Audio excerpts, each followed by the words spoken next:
Assalamu alaikum wa rahmatullahi wa barakatuhu. Ahlan wa sahlan wa marhaban bikum. I'm Sohail and today I'll be teaching you guys an easy way of forming duals and plurals in Arabic. I'll be also showing you guys how to apply these in sentences such as the following. في مصر مسلمون كثيرون.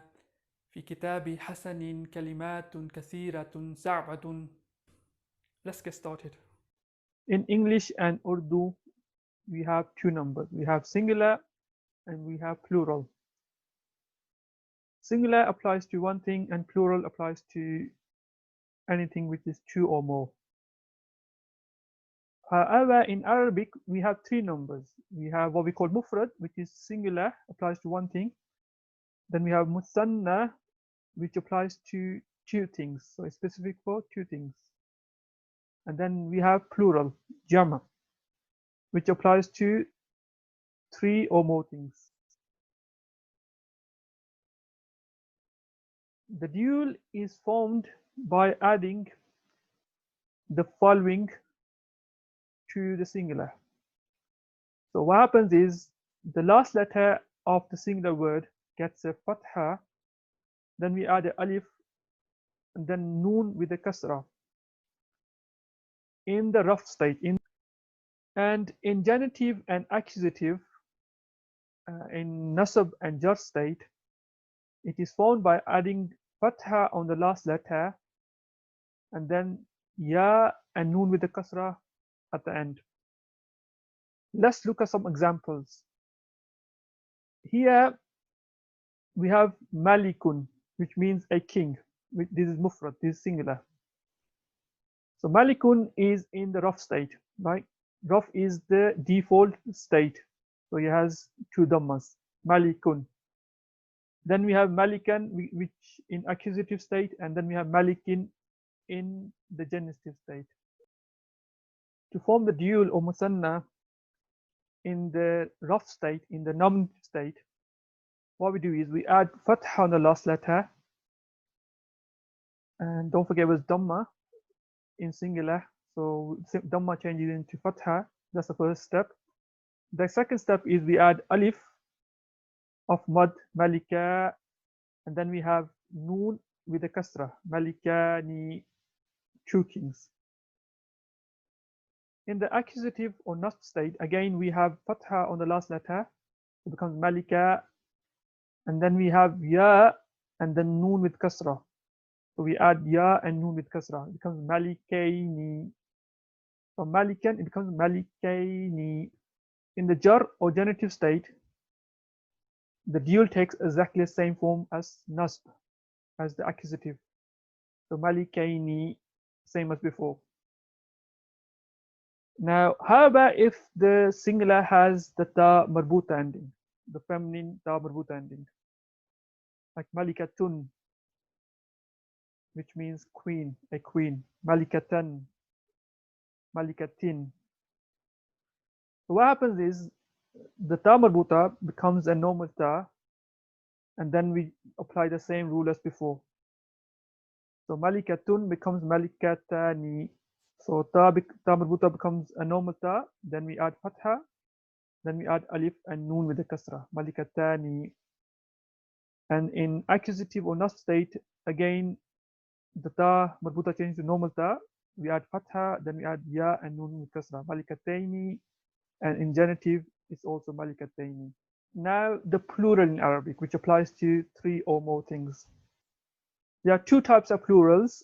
There is what we call jama as-salim, which is known as sound plural, and it's called sound plural. Salim means sound, because the structure of the word in its singular stays intact. And very similar to what we've done in dual, we just add the ending at the end. So the word remains as it is. We just put some letters at the end to form the plural, and it has a fixed form. And there are different forms for masculine and feminine, and we'll be covering this in the next slide. And then we have al-jam'ul muqassar, which means broken plural, and we'll be covering this in the next chapter. So first, looking at sound masculine plural, it's formed by adding this ending at the end. So what happens is the last letter of the singular word gets a dhamma, and then we add waw and noon with the fatha in the rough state, in the nominative state. And in accusative and genitive forms, it is formed by adding kasra on the last letter of the singular and then adding ya and noon with the fatha. Let's look at some examples. So first line shows the singular mufrad of muallimun. Muallimun means a teacher. Mualliman and muallimin. Mualliman in accusative fatha and muallimin in genitive kasra. Now, to form the sound masculine plural, as we mentioned before, we have dhamma on the last letter on the meme, muallimu. Then we have waw, muallimu na. So we noon with the fatha at the end. Muallimuna. That's in the rough state, which we call nominative in English. Now, in accusative and genitive, it's the same, and it's simply by adding kasra on the last letter, so it becomes muallimi, then adding ya and noon with the fatha, muallimina. So again, very simple. I've given another example. The first example, muallimun, was a noun. Kasirun is an adjective, which means many or lots. So kasirun, again, in the nominative state, kasiran in the accusative state, and kasirin in the genitive state. Again, it's very easy. We add dhamma on the last letter, so it becomes kasiru, then add waw and noon, kasiruna in the nominative state, and kasirina in the genitive and accusative state. So kasra on the last letter, then ya and noon with the fatha.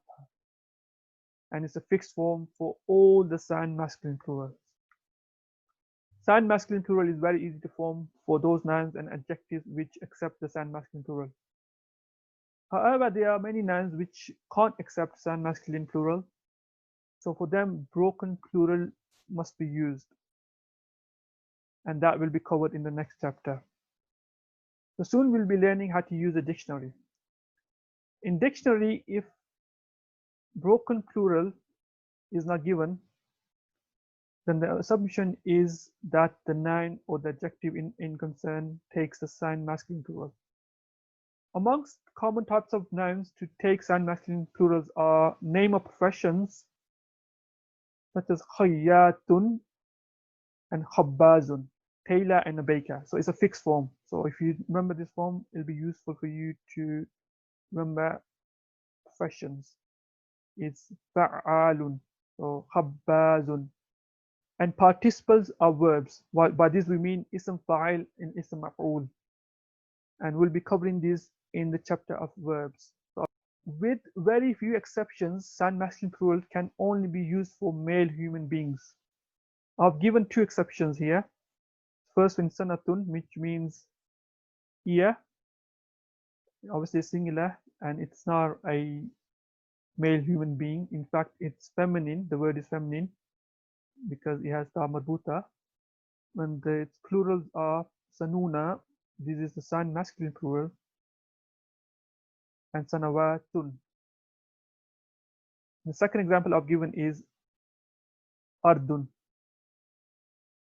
which means earth, and as we know, it's not male human being. However, it takes the sound masculine plural, arduna, even though it has another plural, which is aradin. Moving on to sound feminine plural, it is formed by adding fatha on the last letter and then adding alif and ta. And this ta will have dhamma if is nominative, raf'un, or you will have kasra if is accusative, nasbun, or jarrun, genitive. As we learned before, the tanween and definite article al can't go together. So when these nouns have alif lam, nouns are adjectives, then these tanweens becomes one haraka. Let's look at some examples. For the first example, we have ijtima'un in mufrad, in singular. Ijtima'un obviously is nominative because dhamma in singular, ijtima'an in accusative, and ijtima'in in genitive. To form the sign feminine plural, the last letter, which is ain, gets a fatha, and we add an alif, becomes ijtama'a, and then we add ta. And when it's nominative, it gets dhamma, ijtama'atun, and obviously it has tanween because it's indefinite. In accusative and genitive, it's exactly the same process, but instead of getting a fatha, the ta gets kasra, kasratain, ijtama'atin and ijtama'atin. The second example is with al article, the definite article. So if you read the mufrad, is al hayawanu in nominative, which means the animal, al hayawana and al hayawani. To form the sign feminine plural, we follow the same process as number one. The only difference is that instead of the last letter getting a tanween, it gets one haraka, one vowel. So for example, al hayawanu, the noon is the last letter, so it gets a fatha as in previous example. Then we add alif and ta, and when it's nominative, it gets a dhamma. Al hayawanatu, one haraka only because we have alif lam. Al hayawanati, so again, last letter is noon, gets a fatha, then we add alif and ta gets a kasra because in accusative and genitive case, it gets a kasra instead of dhamma. Where the word in singular has the ta marbuta feminine ending, this is removed before sound feminine plural ending is added. Let's look at some examples. The first example we have is malikatun, which means a queen. That's in nominative, and obviously in accusative it's going to be malikatan, and in genitive it's going to be malikatin. Here the word has the ta marbuta feminine ending. To form the sound feminine plural, first of all we remove the ta marbuta and then we add the feminine ending. So it becomes malikatun. So we just added fatha on the last letter, kaf, and then we add alif and ta as before. And in this case, it gets dhammatain because it's nominative. And in accusative and genitive, it's going to get kasratain. The second example we have is kasiratun in nominative, and then kasiratan and kasiratin obviously in accusative and genitive. And as you notice, again, it has a ta marbuta feminine ending. Kasiratun means many or lots. It's an adjective. To form the sign feminine plural, we follow the same process as above. So ta marbuta is removed, then we add fatha on the last letter, and then alif and ta, and dhamma tain in nominative, so it becomes kasiratun, and kasratain in accusative and genitive, kasiratin. A few feminine nouns take sign masculine plural. For example, sanatun was sanuna, as we covered earlier. Ardun, which is feminine, as we discussed in chapter 2. And if you remember what's the reason for it being feminine, then put it in the comments and let's see if you remember correctly. This plural is sign masculine plural, arduna. Adjectives which are describing words must agree with the nouns in terms of gender.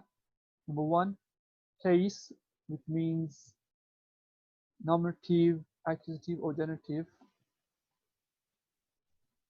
And in terms of definiteness, third criteria, and in terms of number, the fourth criteria, with few exceptions. The sign feminine plural nouns usually has the adjectives in the feminine singular. This is occasionally so even when female human beings are concerned. Let's look at some examples from the book. Here are some examples of noun and adjective agreement. The first one is خادم غائب, which means an absent servant. خادم means servant, غائب means absent. And as we know from lesson 1 and 2, in Arabic, the noun comes before the adjective as opposed to English. So if you look at all the four criteria we mentioned here, you can see the E agrees in all the four criteria. So number one, we know that both of these are masculine, so they agree in gender. Secondly, we know that both are indefinite, right? They don't have alif lam here, and they have tanween. So we know they agree in definiteness. Thirdly, we know both are singular, so they agree in number. Okay, and the fourth one is both are in rough state, in nominative state. Both have dhammas, right? Dhammatain. So they agree in case. The second example is khadimani ghaibani. So again, the adjective ghaibani, which means absent, agrees with khadimani, which means two servants. So it's dual here. So it agrees in everything. Obviously, in number, in this case, both are dual. It's two absent servants. Khadimuna ghaibuna. Again, they agree in all the cases. In this case, he has the same masculine ending, both of them. So we know it's a plural. So it means absent servants. Khadimatun ghaibatun. So in this case, both are singular and both are feminine. He has Damar with a feminine ending.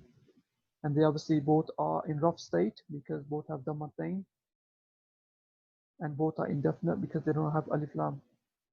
An absent maid servant. Khadimatani ghaibatani. And here is the dual ending. So it means two female servants. As you can see, both agree in terms of number, gender, and all the other criteria we mentioned. Khadimatun ghaibatun. Here he has the same feminine ending, both of them, right? Because both have to agree. So it means absent maid servants. So it's plural. So it's more than three female servants which are absent. Also, as we mentioned in the last slide, the same feminine plural noun can have its adjective in the feminine singular. So that's why this one here is ghaibatun, singular, even though the noun is plural, female servants. So you have an option between these two, which one you choose to use. Khadimatun ghaibatun is more common, especially in modern Arabic. You can find the exercise on page 48 of the PDF provided in the link if you look in the video description, and all the vocabulary is on top of the page, and as you can see on the page before that, and there's some on the page before that. So the vocabulary you can memorize or write it down in your own time, in your own pace. I normally don't go through the vocabulary. I will just do some of the questions from the exercise, and I will tell you the meanings of any words which are used in the exercise. في العالم لغات كثيرة. العالمي is in genitive state. It has a kasra because there is a preposition, a harf jar before it, which is fi. Fi means in, al-alam means the world. So in the world, lughatun kathiratun. Lughatun is the sign feminine plural of lughatun. Lughatun, which means a language. Lughatun means languages. And we know how it became sign feminine plural by now. The tam marbuta was removed, then the feminine ending was added, lughatun. And kathiratun is the adjective of lughatun. And as we learned before, it's usual to have the adjective of the sign feminine plural in the feminine singular, especially when the noun refers to non-female human beings. In this case, it refers to languages. So the translate it means there are many languages in the world. One interesting thing to note here is لغات كثيرة is the subject, but it comes after the predicate, which is unusual, right? And you should know by now why if you've seen my last lesson. If you haven't, then I will highly recommend you click on it now. The link should come up at the top of the video and watch that inshallah. The reason is that the subject is indefinite, and the second reason is that the predicate is a prepositional phrase. So these two are conditions. If these two conditions are met in the same sentence, then the subject normally comes after the predicate. Huma khayyatani. Huma is a personal pronoun. It means them two. It refers to two people. Khayyatani. Khayyatani, as we covered in the slide, is the dual of khayyatun. Khayyatun means a tailor, khayyatan means two tailors. So them two are tailors. So normally we just say in English them are tailors, but you're only referring to two people, neither less, neither more. Okay. And also one thing to notice is that the predicate has to agree with the subject in number. So here huma is the subject, hence is definite, and khayyatan is the predicate, hence is indefinite. We will leave it at number 3 because number 3 involves verbs, and we'll be covering that in the next lesson inshallah. Al-muallimuna mawjuduna. Al-muallimuna, again, al-muallimuna is sound masculine plural because it has the sound masculine plural ending, and it's in nominative. The teachers, muallimun means a teacher, al-muallimuna means the teachers, mawjuduna are present. And here again there is sound masculine ending.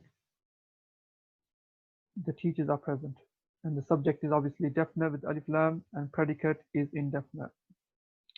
Moving on to question 5. في كتاب حسن كلمات كثيرة صعبة. Kitabi is genitive, has a kasra because there is fi before it. Fi is the harf jar, as we mentioned earlier. And also, as you notice, it only has one kasra. And you should know by now, the reason is that it's mudaf. It's mudaf, possession. And Hasanin is its mudaf ilayhi. So it means book of Hasan, the book of Hasan. As we mentioned last chapter, mudaf can't take alif lam and can't take tanween. So in the book of Hasan, kalimatun kathiratun sa'batun. Kalimatun is the sound feminine plural, and because it refers to a non-female human being, its adjectives are in feminine singular. Kalimatun means words, kathiratun means many, sa'batun means difficult. And also if you notice, kalimatun kathiratun sa'batun is subject, and it comes after again because of the conditions we discussed in question 1. These conditions are that the predicate is prepositional phrase number 1, and the subject is indefinite. So if you translate this sentence, it means there are many difficult words in book of Hasan. Or you could also say in the book of Hasan there are many difficult words. That's all we'll do for now. If you like, you can attempt some of the other questions which don't involve verbs, such as question 14 and question 17 and question 19, also number 18. You guys can also attempt the next exercise, which is from English into Arabic. And if you struggle with any of the questions, just put it in the comments below and I will make sure I reply to you guys. Thanks for joining me, guys, and I'll see you guys soon, inshallah. Jazakumullahu khairan.